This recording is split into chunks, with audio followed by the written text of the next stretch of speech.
This is going to be a quick video of testing the overdrive solenoid. And so I've got the, just got hooked up, I just hooked up a battery charger. Make sure it's the right voltage. I hooked up a battery charger and I'm using it as a voltage source. So one of these, I just removed the cap as well. You don't have to, but I did.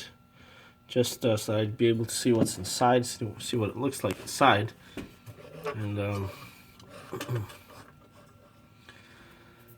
so I've hooked up ground, which in this case is positive. Let's just swap it around just for sakes of the demonstration. There's ground. Then this lower bolt here, the one that's closer to the flange, is the positive terminal. The other one is just I think it's for an indicator light, but it's got no part, it doesn't go into the solenoid. So I'll show you in just a second where these wires go to, and they go from this terminal. So this is the positive terminal.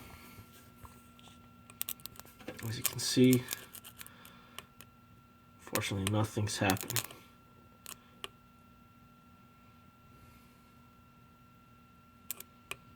So there's something wrong with this solenoid. Unfortunately, these things are expensive as well.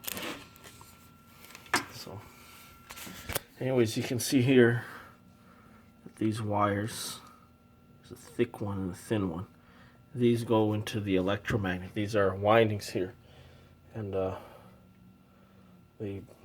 electricity goes through them. They cause magnetism, which sucks.